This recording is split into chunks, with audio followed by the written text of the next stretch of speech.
You're listening to 8158 Stories of Sacrifice, where we honor the bravery of the first responders and the families who stand behind them. Real people, real stories, real heroes. This is 8158.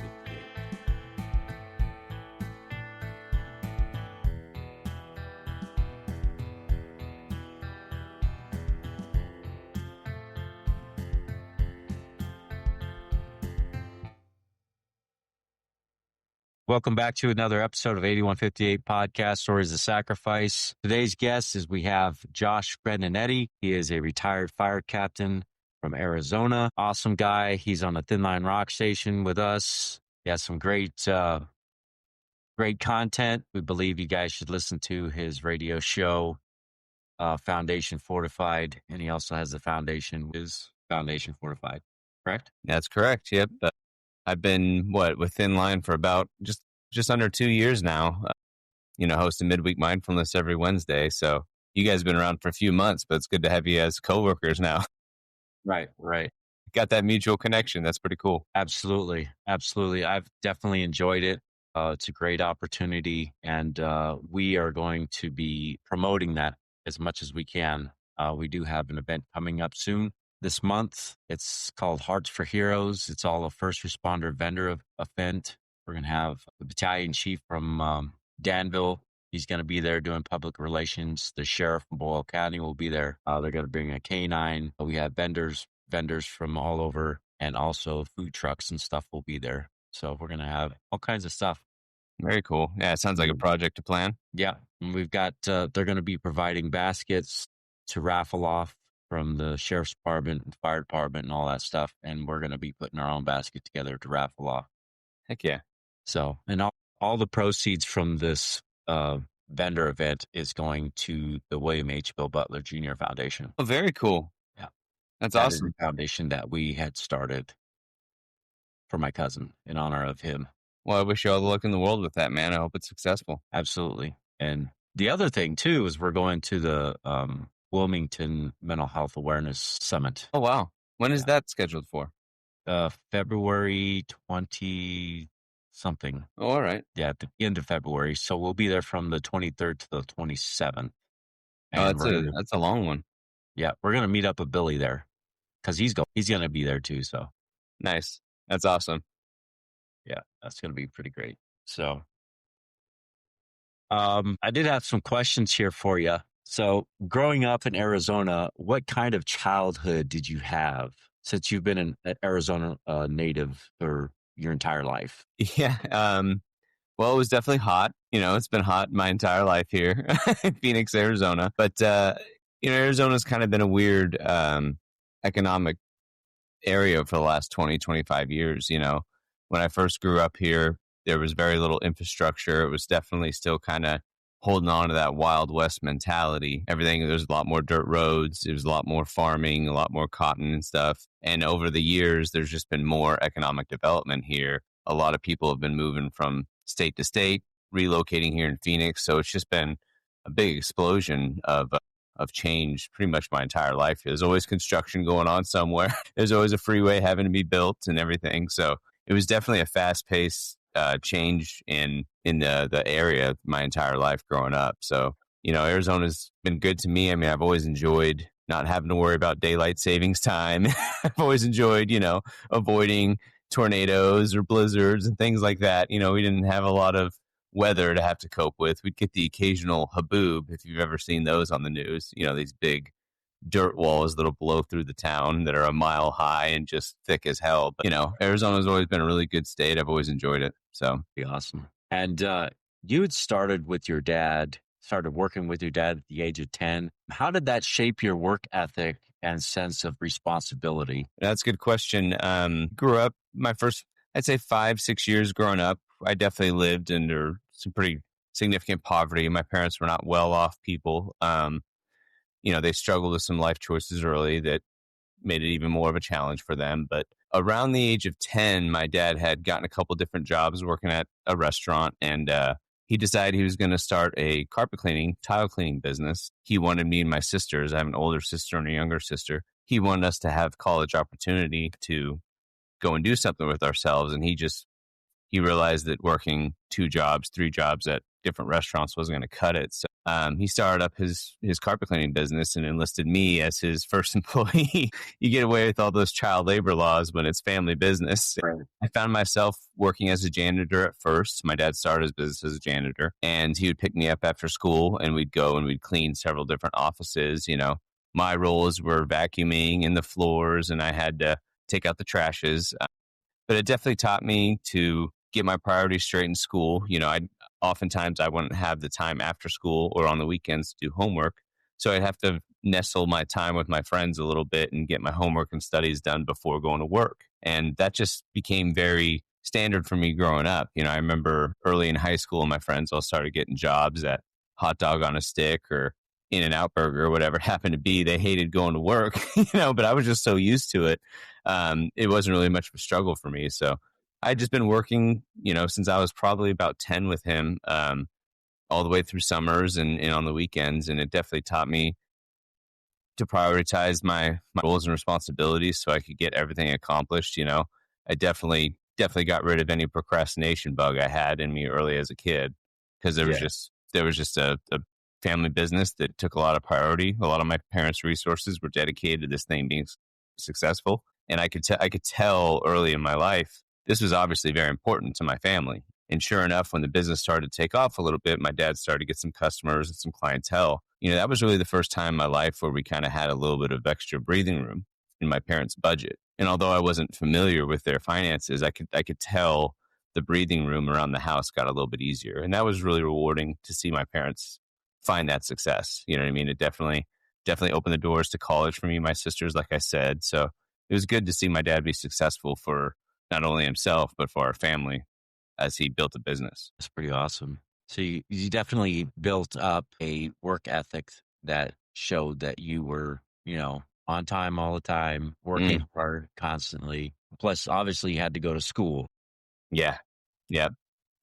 Yeah, I had to maintain my grades. My dad was always very interested in making sure that we were successful academically above all. And I always found room for sports. I was able to run cross country and track as well through high school, which was always really rewarding, And I chose those sports specifically because, when I was working with my dad on the weekends and after school sometimes, meeting up at practices and things were just difficult. But after work, I could get home and I could go on a 5-mile run and get my exercise in for my cross country training, right? That just seemed to be a self-driven sport rather than team sports were more available to me because of my dad's business and my work structure than it was being on a team sport. So I found myself doing sports like that quite a bit. Right. Yeah, I ran track in junior high school, but I did the 4x4 relay and the hurdles. Okay. And then in high school, I played football. Oh, very cool. All right. What position did you play in football? I was corner. I played cornerback and safety, and then I played running back. Yeah, so you had some wheels on you. Yeah. Very cool. Short, fast. Hence the 4x4. That's a grind race, man. The 400 and the 800, those are painful races. Yeah. Yeah, it was pretty fun. Yeah, some good times as a kid. Right on. So I was kind of interested in knowing what first sparked your interest in fire and EMS, and what made you change your direction from the family business? The family business is always something I envision myself taking over at some point in my life, especially early on. When you start working at the age I was on it, and I worked for my dad actually until we'll get into it, but my second knee injury took me off my fire career. But I worked for my dad until I was about 34. So on my off days after the fire service, after my shift, I'd get off and I'd go meet him at whatever job site he was at. And I'd work with him basically every day on my 4-day. And then I'd return to work. So, I'm still very close to my dad. We worked together for 24 years in the business. Wow. I really, something valuable about having that kind of relationship with my dad, spending that much time with him. And I don't know, it just felt like something that we built together, and it was always very important to me. As much as I saw myself being part of the business, I always was very interested in the brain and the human mind. And so I went to college to maybe get my neuroscience degree. And I was pursuing that when I took a small course over the weekend that was a first aid and CPR course. And it happened to be taught by a local firefighter. And over the course of that class, I just found her to be very engaging, and she was always so full of know-how. when there was a problem that arose, she could just solve it with ease. And there was something about her cadence as an individual that just really took me over, and I thought something about that career path, being a firefighter, had to have something to do with building such a strong individual. And so I kind of abandoned my aspirations to be a neuroscientist and dove headfirst into the fire service. And it seemed to work well because, like I was saying, when I discovered firefighters were only on duty for 10 days a month, that was very enticing to me. So I could continue to work with my dad through the family business as well. So it kind of allowed me to do both of these careers at the same time. And I did that for a very long time with fire service and my dad's business. Yeah, because you worked with your dad for like 24 years. Yep. And then you were in the fire service for quite a long time as well. Yeah, I got hired on with my first professional department when I was 19. So from Oh, wow. 19 to about, 34 years old, I was still working for my dad and being a firefighter simultaneously. And do you remember the first call as a firefighter or a medic and how it affected you? I remember, I think everybody remembers the first time they run on a code or, a dead body, right? And I definitely remember that first experience and the impact it had on me. I was working at Black Canyon Fire as a volunteer fireman, and a car accident came out. And when we arrived on scene, we found this elderly gentleman who was on a motorcycle, but obviously he was off it now, and he was very injured. And he was wearing a jacket that said Vietnam Vets for Kids. And it was a charity. And I remember being on scene with this individual who was driving the same road that I was driving in just no more than 2 hours before. And I remember looking at this guy who was now being worked as a full code underneath me. And he'd obviously had such a accomplished life. He was a Vietnam veteran. He was involved in some important charity. And he was just so much more on paper valuable as an individual than me at that time as a 19-year-old idiot, And I just remember thinking how unfair life can be. I mean, in that moment, it just seemed like such a juxtaposition that I was going to continue on with my day and this individual wasn't, and that was really kind of an impactful moment for me, just realizing how quickly things can change for all of us, because this guy was obviously off doing something important with this charity work and he wasn't going to make his destination that day. But for whatever reason, I had just trespassed that same stretch of road and made it to my destination. And I remember that being very, very weird for me. It's almost as if time stood still for the next hour after that, Yeah. So every time you pass that area, does that bring back memories Oh, sure. all the time? Oh, sure. I mean, I wish that was the only area that was the case for me at this point in my career. There's Right. probably 200-300 different intersections or houses or, parks or roads that I pass by that I have some sort of, history with at this point in my career. So yeah, I think every first responder knows what that feels like. Right. I could definitely understand that. So over the 15 years in fire service and the 10 in EMS, how did the job change you as a person? Probably in thousands of different ways. I mean, I think life just tends to change us as people as we go along anyway, right? I mean, if I found myself working in a lab coat as a made neuroscientist, that career path probably would have changed me as well, just going through the stages of life and adapting to my environment. But as a firefighter, I mean, there was definitely a lot of things I was taught that I don't think I would have gained anywhere else. You know what I mean?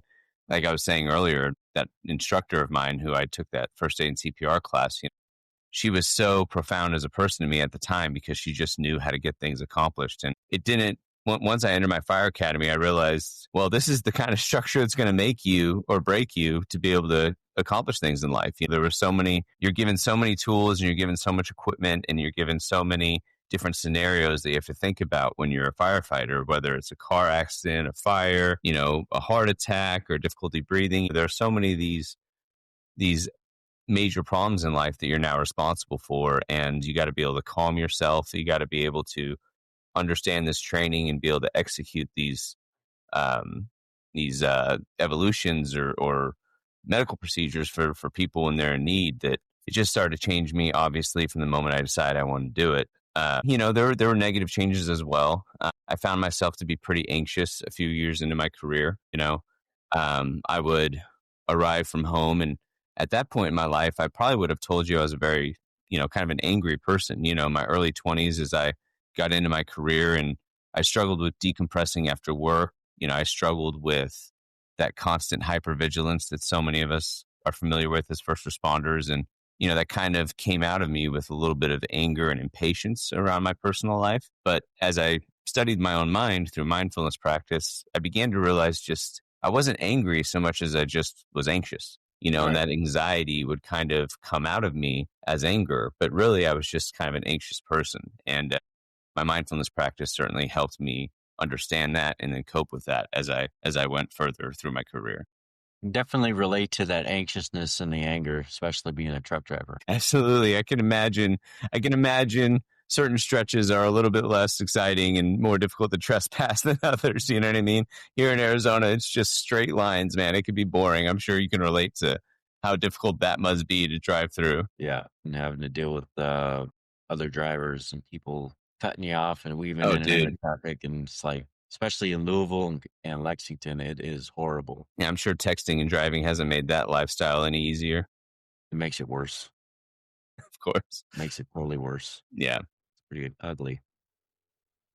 I've seen a lot of bad things, a lot of bad accidents in driving truck. And I can't imagine what you guys have gone through. Seeing what I've seen and how much it's affected me, I can't even imagine how it's affected you guys. Yeah, man. I mean, it's never been the most interesting or cathartic thing to like trauma compare in people's experience. That's one of the things that's been the most interesting to me about what it is to be a first responder. Early in my career, it's like I remember I was stationed at a very busy station, and I only had about a year on at this point. But there was a female firefighter at a very slow station who had 3 years of experience on me. But I was running 20 calls a shift and she was running 3 calls a shift. It was just like, although she had been on much longer, just based on where you're stationed or the part of the community that you're serving is going to have either more or less traumatic experiences that you're going to have to respond to and deal with as an individual. But at the Exactly. same time, some people seem to cope with a lot of that stress much better than others. And it's like we all have different things that might trigger us based on our own past experience, and all of our reservoirs for stress, if you will, are come in different shapes and sizes. So one call might really make somebody spin out of control and struggle to recover, whereas another person might be able to go through 100 different bad experiences before finally cracking. So you just never know what it is that's going to make any specific individual struggle the next day. And that's why it's important to just always be aware of your team, how you're doing, and what's bothering you on the inside, or what you're personally going through, so that you can better be there for yourself and also be more effective for your teammates and your crew members as you go through your career, right? Right. Exactly. And as a fire captain, what did you notice about the mental health struggles that the crews weren't really talking? Well, I think it would go back to kind of what I was saying before. I managed people everywhere from brand new guys with less than a month on to individuals who are on for 12, 13, 14 years in their fire service career. And the thing I noticed is it really didn't matter to me whether or not somebody was, many firefighters will think that because you're running a code on an individual who just happened to pass away in the middle of the night, that experience itself is somehow not as respectable or as trauma creating as, say, a terrible car accident where a family is obliterated on the highway. Both of those calls are seen as one comes with the terrible nature and the other one is just part of life. But I've seen 18-year-olds walk into both experiences and feel shattered. And I've also seen 30-something-year-olds walk into both experiences and be shattered. The thing that I don't think we talk about enough is that we almost wait until somebody has the mental health breakdown, or they develop the addiction, or they have the divorce, before we finally step in as first responders and say, we got to help this person. But that's all too reactionary for me. There has to be something that we can do for people as a preventative for the mental health issues that we face as first responders, in the same way that we try to prevent, certain poor health outcomes for our bodies, like cardiovascular disease and cancer, right? We try to do things to prevent those outcomes for ourselves as first responders, but we aren't doing anything for our mental health space to prevent PTSD, burnout, anxiety, depression, things like that. But there has to be something there. So I think that's where I first began to notice, was that we aren't doing anything preventative for mental health. Yeah, there definitely has to be more awareness from the the higher ups as far as your captains, your lieutenants, and people to kind of rein that in, not rein it in, but at least recognize it and address it. Agreed. Not try to get rid of you, but to help you. Agreed. I completely agree with that. But even just like you said, though, there that still feels reactionary. It's like we know the day we decide we want to be police officers, firefighters, EMTs, or dispatchers, that this is the one career field that we know we're sending you in to terrible traumatic events. You're going to be exposed to awful things. But we aren't doing anything about that. We have a bunch of PPE, for our bodies, in our hands, in our heads. We wear all this personal protective equipment, but there's nothing for our minds. There's nothing for our mental health space. And there has to be a tool. There has to be something that we can do that is a preventative in nature. And that's why I think mindfulness is a powerful antidote to this chaos if we could just understand it better as an industry. Right. So what do you think, what kind of way do you think that they should handle that? Should they do that prior to starting your shift or during the process or during your shifts, or how should they handle that? Try to get you prepared for all that stuff. I see it as the same way that I see the problem of physical fitness. Back in the 90s, cops and firefighters were falling over with cardiac disease and dying right there in the middle of incidences, right? And we realized we had a problem in first responders. We aren't healthy. We aren't healthy enough to do this job. So we went to our administrators and we kind of developed this culture of physical fitness and dieting a little bit in first responders, And the earliest and best way we can teach people about diet and physical fitness is early in their careers while they're recruits, while they're still young recruits. You say you want to be a police officer, you say you want to be a firefighter, and you get hired. We drag you into a recruit academy, and we basically we force you into being that first responder over the course of 3 months. And part of that training is learning how to take care of your bodies and take care of yourself physically. I think that is where we need to maybe institute a little bit of mindfulness meditation training to our first responders, our early young recruits. Once you graduate your academy, your physical fitness and your health is basically on you at that point. So long as you can pass your yearly physical, your physical fitness is on you. What we hope to do when you're a recruit is rub off a little bit of health onto you. And I feel like that's the same thing we need to do with mindfulness meditation, is introduce this skill that is preventative in nature, very teachable and very trainable, that hopefully if you ever reach a point in your career where you're a little bit stressed out, struggling to cope, you now have a skill that you can return to should you ever need it, But It's too expensive to hook people up with therapists. It's too expensive to give people medication. And what's more is we wait until you have some condition to give you those tools. But as a meditation instructor myself and as a fire captain for a couple of years and been in the fire service for 17 now, forcing any firefighter or any police officer to sit with their eyes closed every day on duty is just not going to go well. You know what I mean? This is definitely something that needs to be introduced to you, and you want to be interested in the practice itself. But I feel like recruit academies is the best time you can garnish that interest and instill the practice in a way that can hopefully allow that individual to come back to it should they ever need it. All right. So can you share an on-a-job call that sticks with you today? Well, yeah, I mean, I can actually share with you a call that I'm coping with currently in some small way. It was just this last Christmas, actually, so it was less than 2 weeks ago. For your listeners that don't know, I'm a medically retired fire captain now. I busted my knee twice on duty, and after the second knee injury, it just led to medical retirement. But now I work as a transport medic on an ambulance for Mesa Fire. So I work for Mesa Fire Department, but I'm just a medic on an ambulance. Well, we'd gotten to work Christmas Day. I was working Christmas. 7 o'clock is our shift change, and we get dispatched at 7:30 for a code. And as a 5-year-old girl, and 7:30 in the morning on Christmas Day, what is every family in America doing? They're unwrapping presents and, sharing the moment with each other. Well, this young little girl just collapsed mid-Christmas with her family, and it was just an awful scene. We showed up and it was a large house. There were obviously several families staying in this house, visitors from out of state possibly, and we showed up and There were a couple grandparents crying with a teenage girl outside the front door. So we already know this is the real deal we're walking into. And, we're pushing our gurney past a bunch of unwrapped Christmas presents, half wrapped Christmas presents, and Santa stockings had been pushed over on this table so that the firefighters could begin working this girl in the middle of Christmas morning. And it was just an awful experience. The optics and the context of it were just so terrible. And we got pulses back.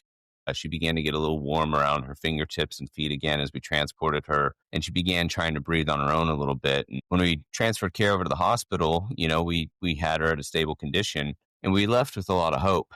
A few hours later, we transported another patient to that hospital just to find out that the little girl didn't make it. She continued to code throughout the day. And that was a tough one, dude. That was a tough one just because of the optics of it. I have two boys, 13-year-old and 11-year-old.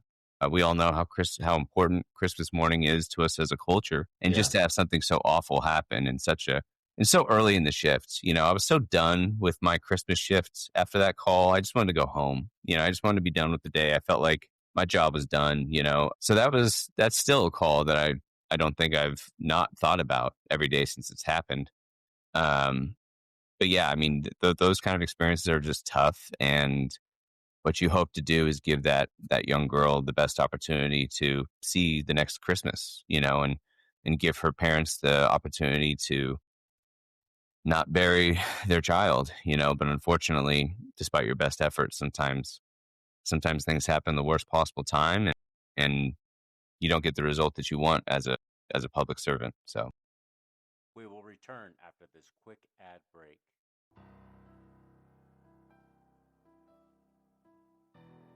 The William H. Bill Butler Jr. Foundation is on a mission to honor first responders and support those who serve.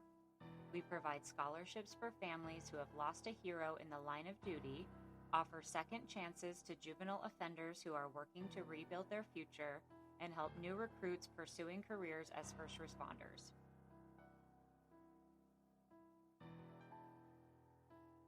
Through generous donations and the sale of merchandise, we're building a community that uplifts, empowers, and creates lasting impact.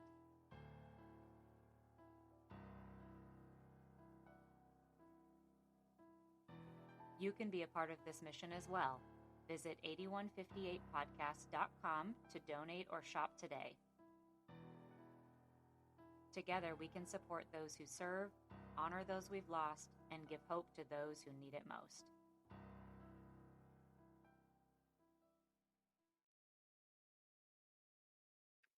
Behind every badge is a story, and behind every story is a sacrifice. This is the 8158 podcast, where we honor the lives and legacies of first responders and their families. If our mission speaks to your heart, if these stories move you like they move us, join us on Patreon. For just $5 a month, you'll get ad-free listening, exclusive merchandise, behind-the-scenes content, and video episodes only available to our patrons. This isn't just a podcast, it's a movement, and you can be a part of it. Support us at patreon.com/8158podcast. Let's continue to share the stories that deserve to be heard.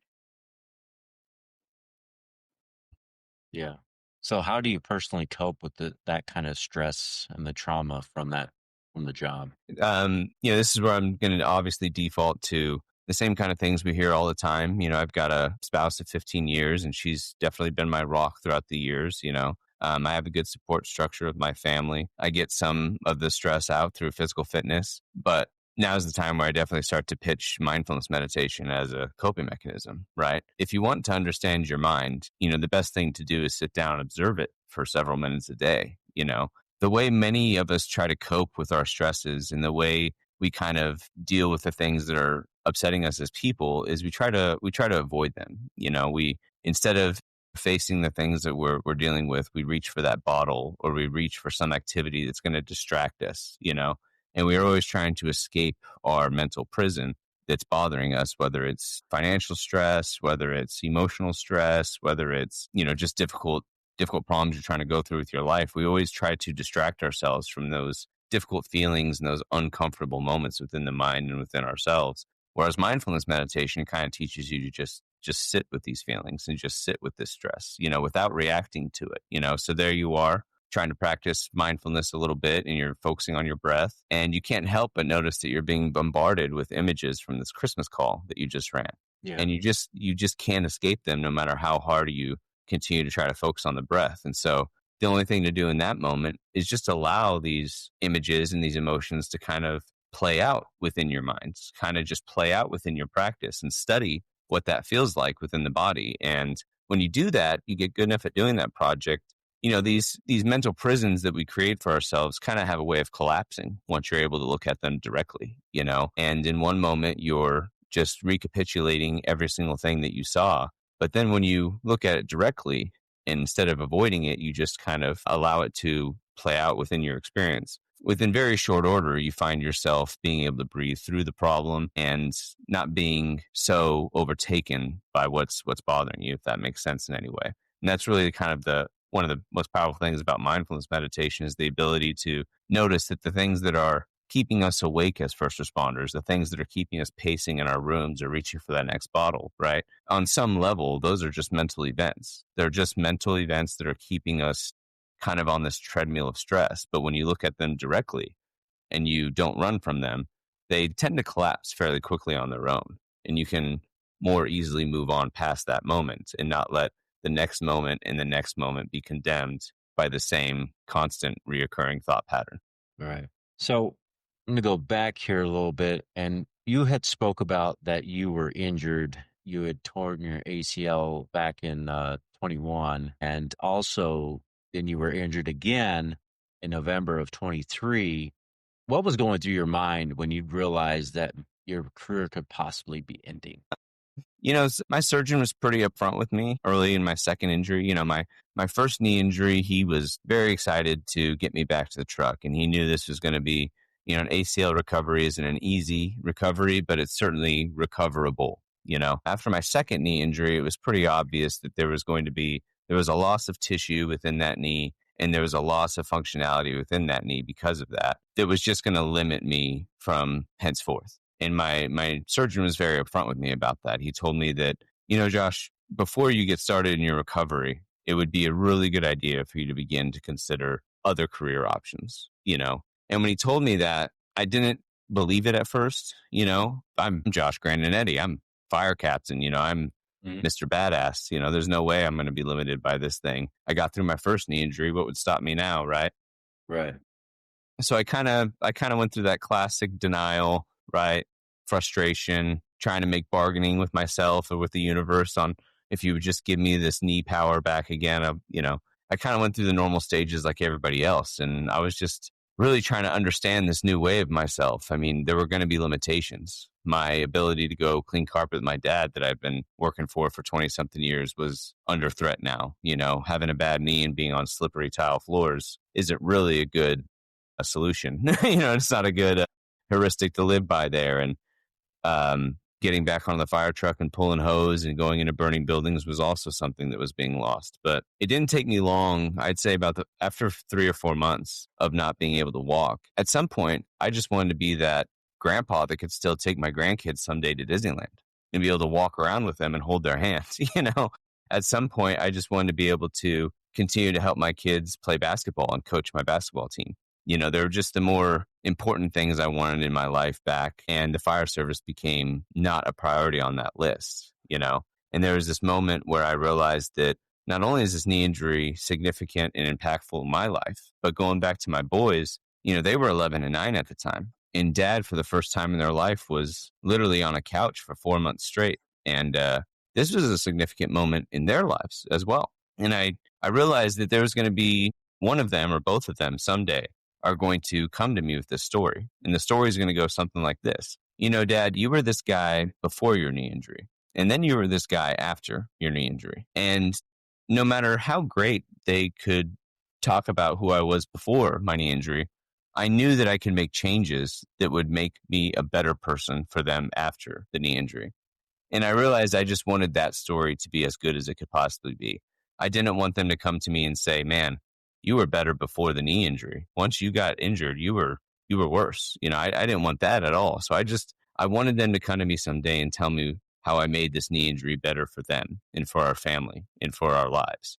And so that was kind of the driving force for me to kind of get over my own bullshit at that point and just accept the knee injury as it was, accept that certain things in my life were going to change, and then process that in a way that was going to make the next thing I do make more sense, kind of take the available information and make better decisions with it. And I think so often when we're resisting the truth of something, we not only can't make better decisions because we're denying what's in front of us, but we kind of procrastinate the decisions we have to make. And once I was able to just accept this is my reality, I could then adapt in a way that was going to lead to the most optimal future for me and my family. Right. So that's kind of like a perfect segue right now to jump into your meditation. And when did the meditation and mindfulness first enter your life in a real way, in a meaningful way?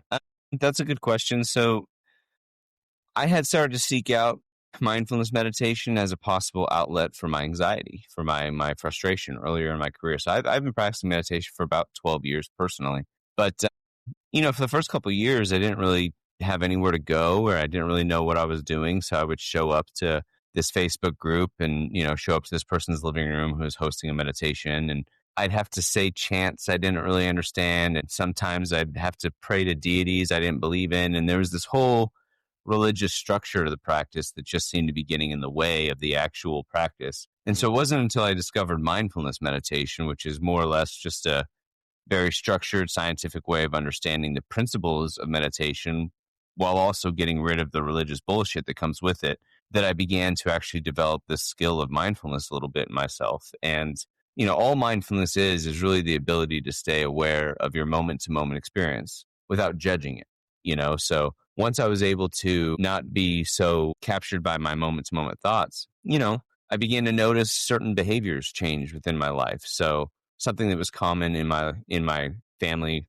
earlier in my career, I would hear my kids get too loud and would immediately think that one of them got hurt or injured because I heard them screaming, right? And I'd rush outside expecting to see my kids, head cracked open and this terrible incident right in front of my driveway. But sure enough, it was just kids playing and they got too loud. And I would yell at them, will you guys keep it down? Do you have any idea what I thought happened? Do you have any idea how much stress I was under? And I would take all of this stress and I would just dump it onto my kids. Yeah. But really, this was just a thought. Here I am sitting on the couch and my kids are laughing and playing. And because I thought something terrible happened to them, I'm now yelling at them for just being kids. Right. And once I realized that really this is just a mental picture that I'm reacting to and now forcing onto my children, I could just let go of the thought. I would hear my kids scream in the other room. And instead of rushing over there because I thought they were hurt or injured, I could just realize that in 30 more seconds, I can hear them laughing again and not have to rush over there, so quickly to assume that there was a problem. And I think a lot of first responders kind of have that reaction to what's going on around them because we're always seeing tragedy. We're always responding to problems that we can't. Sometimes we envision the worst happening in our personal lives and then respond to it in a way that feels real just to get there and find out that everything is okay. And so that was kind of the first time I realized that my mindfulness practice was starting to allow me to make better behavior changes that weren't constantly making my kids feel like they were doing something wrong for just playing, because dad was picturing a scene he had been on before. Can you talk a little bit about your foundation, Fortified, and how that came to life? Yeah. So about 2 years into my mindfulness meditation training for myself, I began to notice not only was I a little bit more calmer as an individual, but my situational awareness on scene had improved a little bit. I could more readily follow the plot on what was going on scene. I made better decisions. I made better critical thinking decisions. And I just noticed that a lot of the intangibles about my job as a firefighter seemed to just be improving based on this 5 to 10 minutes day worth of attention training that I was doing. And it was in that moment that I felt like there was something here that first responders could really benefit from. And I had the idea to build a meditation platform for first responders. And then like every great idea, it sat on a shelf for about 6 years because I was busy fire captain, raising my family, doing all the things, and just didn't have the time for it. Well, Right. after I injured myself the second time on duty, I snapped my knee. I knew I was going to have about 12 months, 14 months to recover. And this might be the only time in my life as a 34-year-old man that the world stops long enough for me to build this thing. So I just used the time to recover to get my meditation training, to build Foundation Fortified, and to try to create a platform that first responders could approach without feeling too squeamish about the practice. Because we all, whenever someone says mindfulness meditation, we all kind of, like it's not part of our culture. We all have preconceived notions about what the practice is or what it looks like. So I've tried to build something that doesn't, that promotes mindfulness principles the way that they should be taught, but in a language and in a cadence that first responders can relate to. It isn't so, woo woo or breathing into the wind and stuff like that can kind of make many of us feel a little guarded when it comes to the practice. So Foundation Fortified really is just my way of shaping mindfulness practice in a direct way that's going to benefit first responders the most, while also making it, non-religious and in a way that's driven toward first responder struggles on and off duty. And why do you think it's so important for the first responders to bring that medication specific or not medication, sorry, meditation specifically into fire and EMS culture? Well, the answer to that is because the only thing we ever have to offer ourselves or others is your mind. In some sense, what I'm offering to your listeners here is the thoughts and ideas that are going through my mind moment to moment. Now, because this is the situation we all find ourselves in, we're often plagued by anger, frustration, stress. We're often plagued by different, whether or not we're hungry or impatient. And this state of our mind is often what gets us in the way of really opening up to others and being able to put your own self-concern down in order to be an effective first responder, right? I mean, how many times have we felt interrupted by a call or a scene? How many times have we felt frustrated that we're at this person's house for the third time in the week, right? Well, Right. mindfulness practice really kind of allows you to get out of that own storytelling within the mind, and you can just be with the call that you're given at any point without having those preconceived frustrations or whatever other concerns you might have going on under the hood. In my opinion, mindfulness really is it's the key that allows you to get out of your own way. And this is something that I feel like first responders can not only become better versions of themselves, but also, like I said, prevent some of the mental health risks that we all face given the nature of our jobs. Right. Now, do you encounter any kind of resistance with this type of practice within the departments or the unions with mental health, with the tools that you're providing? Yeah, so like we've been talking about, getting a bunch of proactive, highly engaging people to sit down with their eyes closed for 10 minutes a day is a struggle. We all like to accomplish things as first responders. We all like to get up and solve problems. And so sitting down with your eyes closed doesn't seem like you're accomplishing much there, to most of us until you get into the practice. You start realizing that on some level, doing a little bit of mental exercise every day will allow you to bring that more well-trained mind into every problem that you are trying to solve. And you can solve those problems more effectively because of that training. But the biggest struggle I have is the same struggle that we all understand as first responders. And that's just that many of us don't want to do the proactive things in our lives that are going to prevent problems. A lot of first responders, they don't ask for help. They don't reach out for help until they're at that point where they've lost almost everything that was once important to them. And many of them are on the precipice of taking their own lives or making a decision that they can't recover from. And that's finally when a first responder will maybe reach out to a buddy and ask for help. But getting help successful and competent first responders to see the importance of mental health exercises and to do a little bit of preventative maintenance on themselves, that's hard to do, right? We don't feel like we need help until we have a problem that's clearly demonstrating to ourselves that we need help. And so that's probably the biggest struggle is just, many of us see it intuitively with our physical fitness. We can go in the gym, do a certain routine for a few weeks, see a change in our physical demeanor and feel the benefits of that in a very obvious way. Right. We just don't have that same ability when it comes to mindfulness to, it's not like you can see the grooves of your brain getting more deeper, right? or any more connected. You know what I mean? It's not like you have anything that you can point to and say, there's my improvement mentally. But you do begin to see it in how patient you are with others and how much more you can listen to someone else's concerns over your own self-concern in the back of your head. There are improvements that you can make within your mental space, but you don't see them in as direct of a way as you might physical fitness. Right. Because we all know that your brain is just kind of like a muscle. It Mm-hmm. has to be practiced and has to be worked and exercised. Absolutely. Same concept, same difference. It just doesn't, constrict, it's like muscles. They constrict and contract. Right. The brain, a common thing you'll hear in mindfulness circles and in any sort of neuroscience papers is that neurons that fire together wire together, right?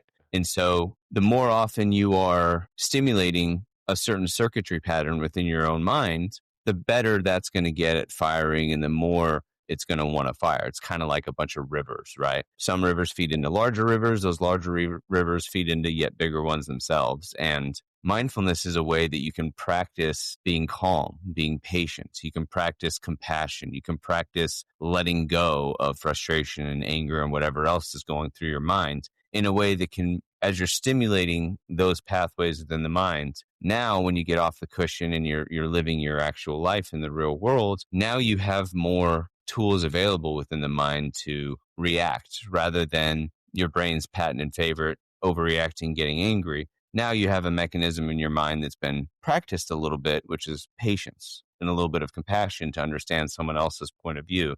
This is where mindfulness is kind of a skill because you're training the mind to react in a different way that it tends to when things are happening all at once. Mindfulness gives you kind of that pause day to day to reconsider and to just be patient a little bit. Okay. So when it comes to dealing with first responders, how do you interact with them or explain to them the meditation, and how do you think it helps them, and what do you say to them when they say it's not for them? Well, the way to try to get, first of all, like we were talking about earlier, forcing first responders to meditate has never been very successful for me. You know what I mean? But explaining the practicality of the practice to first responders does seem to get them a little bit more curious about what it could do for them. Here in Arizona right now, doing cold plunges is all the rage. You can get every firefighter to see the practicality of jumping into a cold pot of water for 3 minutes to slow their metabolism and do all these things, right? And that's a fairly uncomfortable experience. But when you sit down with your own mind and you close your eyes, people are often surprised by how they can't do it, right? And you hear them say things like, "Oh, well, I just can't shut my mind off. It's not for me. I can't do it." Well, none of us can shut our minds off. Here I am trying to have a conversation with you and your listeners, and many of them are probably lost in thought themselves, or they're thinking this guy makes no sense, or they're thinking, crap, I got to finish up this workout, and then I have these 80 things to do, and they have this mental voice inside their head that's constantly competing with them to listen to what this conversation is saying or whatever else. And it's that mechanism that you're trying to quiet when you're practicing mindfulness is this constant mental hurdles that you're trying to fight through to use your attention in the direction that you want to be using it. How many of your listeners out there have listened to a conversation like this one or read 2 or 3 paragraphs on a book just to realize that I haven't been listening for the last 2 minutes, or I can't even understand what this page is trying to say, and I have to keep rereading it, right? And these are just examples of a moment where you're noticing just how out of control your own mind is. And then you sit down to practice meditation and you hear someone say, focus on the breath. And you can't even do that for more than 10 seconds without thinking about 20,000 other things that are bothering you, and that's a very uncomfortable experience for a lot of people, and they abandon the project. Well, the only thing to do in that moment is to get interested in that. Why is it that you, the individual you take yourself to be, why can't you just focus on the breath for 10 seconds? Why can't you just listen to the environment around you for more than a few seconds without getting lost in thought? Most of us don't find that as interesting as maybe we should. And you can begin to train that in a way that doesn't impose constant distraction for you within your own mind. Pretty soon after you've practiced mindfulness for, say, a couple weeks, a couple minutes every day, now all of a sudden you can focus on your breath for 30 seconds or a minute without getting distracted. And it's in those moments through your mindfulness practice where you can kind of feel that calm.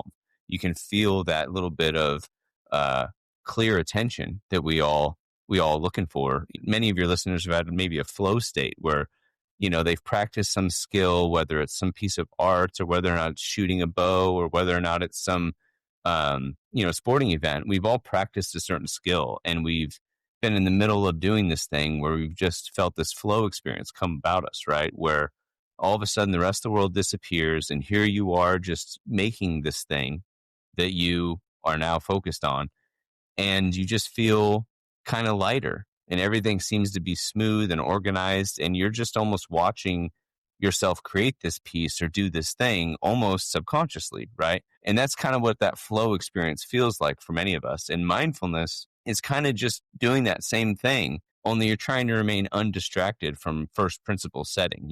You aren't trying to make this piece of art or shoot this bow and maintaining severe focus doing that. You're just trying to focus on the breath and remain undistracted from everything else that might be bothering you or impinging itself onto you in this moment, right? And you're trying to create that diligent attention for yourself moment to moment as you're practicing mindfulness.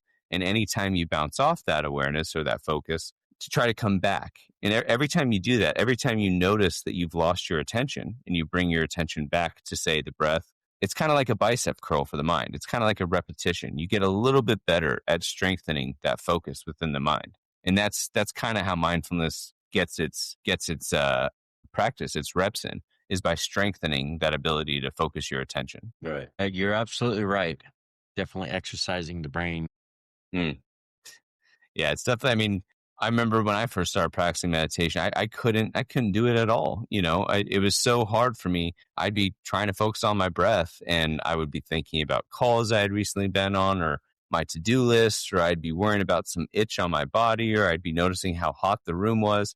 And it seemed like torture to just sit there and try to focus on my breath for more than a couple of seconds. But in doing the practice, you just get a little bit better at not being distracted so much. And before you know it, you can hone your attention on something very simple for longer and longer stretches of time. And when you can focus on something as boring and mundane as the breath for minutes at a time, all the more powerful is your attention when you're really trying to focus on a life-saving effort and you're needing to act in a way that's going to be important for this individual right now. You can then use that attention that you've been cultivating in a very direct way to achieve the outcome that you're trying to achieve. So you had spoke about you are currently a transport medic, and now we all know that you're a DJ on the Thin Line Rock Station. How has these two outlets helped you in your transition out of the fire scene? Well, that's a good question. Obviously getting back to the firehouse after my injury was really important to me. It was under a different context. I was used to being a firefighter and a fire captain, no less, where I was responsible for not only my career, but the careers of several other people around me, and developing training and creating a station culture. And, there was a lot to that project of being a fire captain. And then when I got back into the firehouses, but this time as a transport medic, there was a little bit of an adjustment there. You're going from kind of a top tier, I had my own room as a captain, to now you're a paramedic sharing a room with another individual, and you're running much more calls, and you're busier than you've ever been in 10 years, So it was definitely an adjustment period for me. But the sense of accomplishment I got being able to get back into a firehouse, although in a different context, one that's much less physically demanding.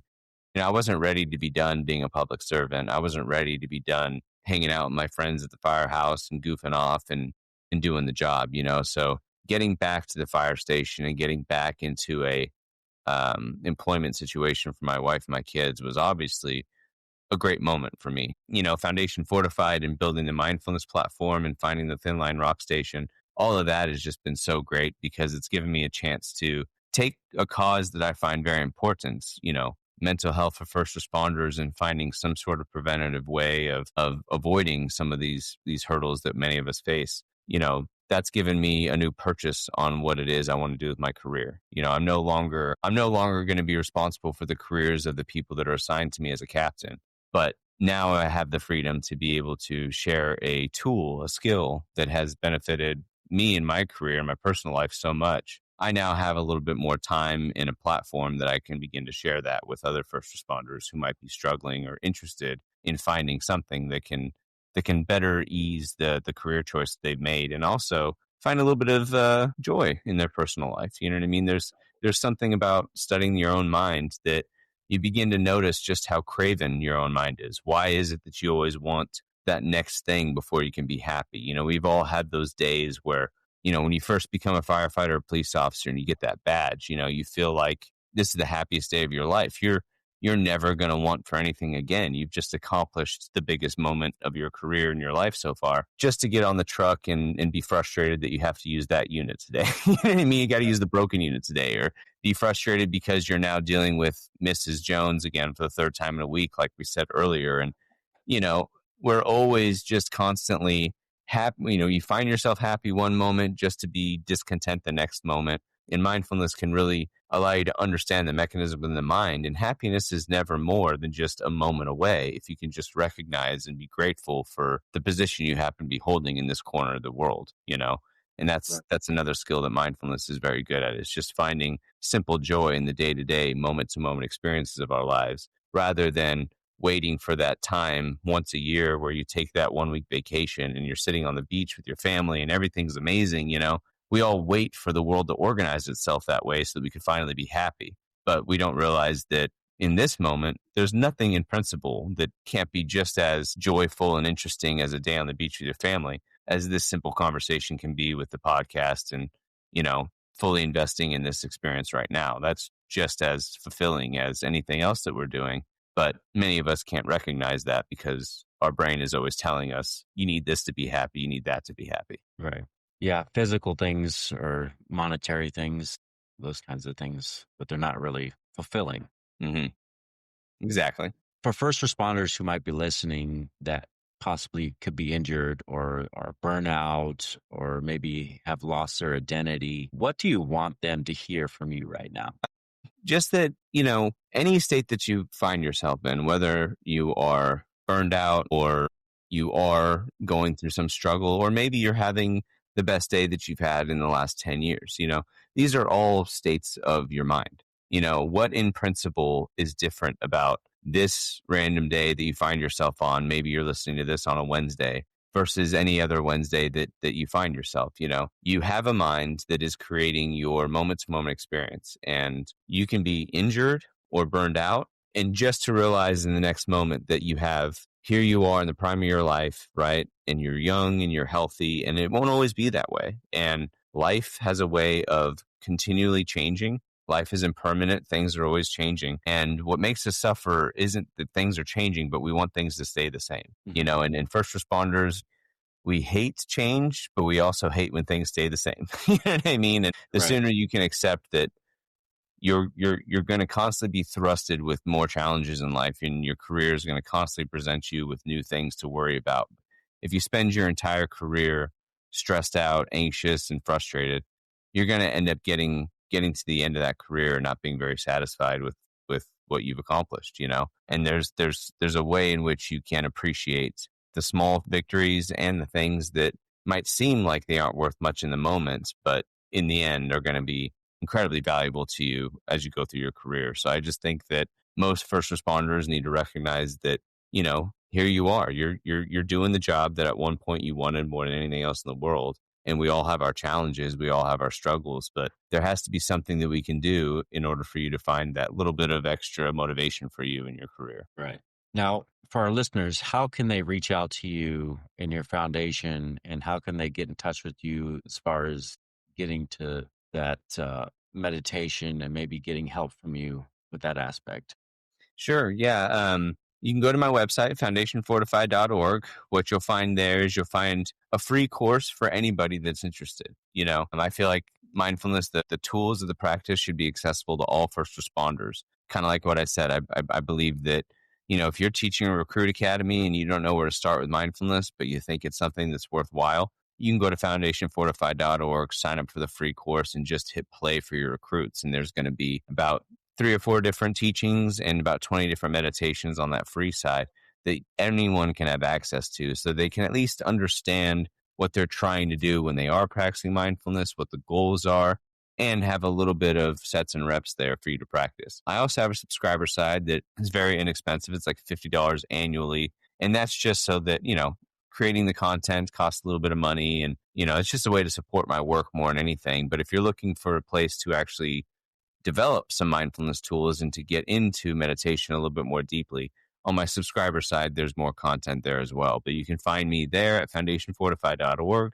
But you can also find me on Instagram and Facebook under those same channels. Part of the Thin Line Rock Station, you can always reach out to me there as well. And I also work for the Runestone Ranch, which is a wellness center in California. They fly me out a couple times a year, and I get to teach meditation to first responders out there. And here in Arizona, we also have a peer-to-peer support network under the guise of Afterwatch Foundation that I'm also part of. So I'm their firefighter liaison there. So anytime they get a firefighter in need or wanting to talk to somebody, I'm the guy they call for that. So those are kind of all the places I'm simultaneously existing in right now. Right. So for our listeners, can you tell them exactly when you are going to be on and what days you're going to be on the Thin Line Rock Station so that they know when to tune in to your sessions? Heck yeah, man. You can find me every Wednesday at 12 Eastern for midweek mindfulness. So I've been part of the radio station now for, like I said, just under 2 years. And they first came to me, they were wondering how many segments I wanted to do. Told me I could just fill my calendar if I wanted, but I always try to put forth a very thought provoking show there. And I put in a little bit of time into every episode I do, and I usually touch on some bit of philosophy or some paradox that's interesting to think about, or something mindfulness meditation based for listeners to chew on over that week. I call the segment Midweek Mindfulness. So it's every Wednesday at 12 Eastern. It's pretty awesome. I've listened to a few of your segments, and yeah, it got me thinking about the meditation and stuff, and it's pretty good stuff. Thanks, man. I appreciate it. I appreciate that. Pretty good stuff. Me, I'm more off the cuff and kind of weird and quirky when I do my sessions, and I always base everything off of my memories with songs and all that kind of stuff. And sometimes I'm funny, and sometimes I'm just an ass. I don't know. Well, look, man, the Thin Line Rock Station is such a great organization. They've done such a good job of vetting different types of DJs. Everybody brings their own flair. You know what I mean? I think almost every first responder can find somebody on there that they appreciate. It's good to have you on, man, as a coworker over there. So I'm excited to see what else you do. Yeah, we're working on some other projects that we're getting ready for. So, and I definitely love being on the Thin Line Rock Station and being able to support them as much as I can. And we're going to keep doing it. Obviously, I'm on there twice a week. Oh yeah, man. Yeah, it's work. I love it. It doesn't take much time to do it. And, sometimes when I'm going over the songs, I try to think about certain things and be more mindful. But then other times I look at the songs and I just know exactly what I'm going to talk about, because they bring back so many memories from the past and my growing up and in my childhood and stuff. And, from growing up in the early 80s and then into the 90s and stuff. So I was born in 1987. James and JJ are great guys over there. They've built quite a cool little radio station. So I'm just glad to have you on, and, looking forward to listening to more of what you got. So keep at it. Yeah, we're going to keep working towards it and keep reaching out to you guys. And I definitely appreciate you having you on here. It's been an honor to have you on here to share some space with you, as Jared and Jane would say. Yep, Outback Barbie, as they call her. Yeah, Outback Barbie. Yeah, no, Aaron, love her show. She does pretty good. Oh, she's phenomenal. Yeah, she's awesome. What was that? Accent is awesome. Yeah, accent is awesome. That's right. Yeah, no, she's phenomenal, man. She just landed her first speaking engagement, so she's all excited about that. And I'm always rooting for her. She's probably one of my closest friends in the public's mental health space, where we both have similarly aligned goals, and we both are just trying to offer something into the first responder space that could be helpful and useful for someone else. So she's definitely probably one of my biggest supporters and collaborators. That's awesome. Glad you guys have that and are able to work together. She seems like a very awesome, under genuine person. Mm-hmm. Hopefully, like I know somebody had mentioned that they wanted to do like some kind of get together, like with all the DJs, kind of like a family reunion type of thing. I would definitely be down for that. Oh yeah, I have a feeling at some point we'll have to do some sort of Thin Line Rock Station conference or meetup or something. You know what I mean? Yeah. For first responders, and it's growing exponentially. When I first got onto the radio station back in, I guess it's going to be mid 2023. They had probably about 10,000 followers, and they were just starting to kind of grow and get a little bit bigger. And so it's just been exciting to be part of them and watch what they've done over the last year and a half, because they're doing awesome things over there, and I'm just lucky to be part of it. Yeah, definitely. Me too. I've been blessed, and I definitely appreciate having James reach out and be able to do this with you guys. It's been an honor and a blessing for me. Yeah, we're lucky to have you, man. Appreciate it. That's all I have for you today. And I'll be reaching out to you later and let you know when this episode will be aired so that you can kind of, let your friends know, let everybody know. Look at me. Sounds good, brother. Yeah, no rush on my end. No rush on my end. So Yeah. So thanks for having me on, dude. I really appreciate it. absolutely. Absolutely. And it's been an honor to have you on here. It's been pretty awesome. I'm hoping to have all of my DJs, not my DJs, but the DJs from the Thin Line Rock Station on here. Oh, you will. You will for sure. I'm working on it. And if anybody's got a podcast, I wouldn't mind getting on their podcast as well. I'll make sure you get on every one of them. Yeah. So everybody knows why I'm doing what I'm doing. It's very meaningful. It's very powerful. And it means a lot to me because, just a lot of things. It's been hard, but you know what? We're putting forth the effort and we're just moving forward.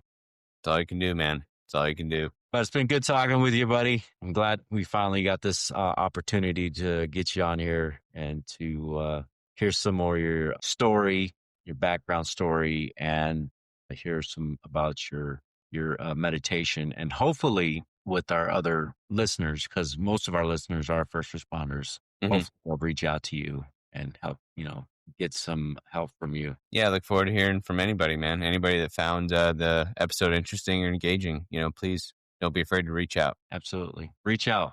Josh Grandinetti. That's me. All right, brother. Anything else I could do or answer for you? No, we're good. We're good, buddy. Cool. I appreciate you. Yourself a good Saturday, man. Will do. Yeah, we got a lot of things to do, so we got a lot of money to make. We got to get back to work. Sounds good, bro. All right. Appreciate your time. Yeah. Have a good one. You too, sir. All right, everybody. That was Josh Grandinetti, retired fire captain, and he is currently a transport medic. Unfortunately, he was injured several times on the job, but he's still serving, and he's also a DJ on the Thin Line Rock Station, which you guys know that I am now on the Thin Line Rock Station as well. So you can listen in and check it out. Download the app. It is free. It is free to listen to. It doesn't cost you anything. And you hear some great music and some DJ talk, and you'll hear a lot of first responder content because all of the DJs, excluding myself, are first responders or former first responders. All right, everybody. That's all I have for you today. Thank you for listening. Thank you for tuning in, and come back and keep listening to the 8158 podcast. We love you all. We thank you all, and God bless.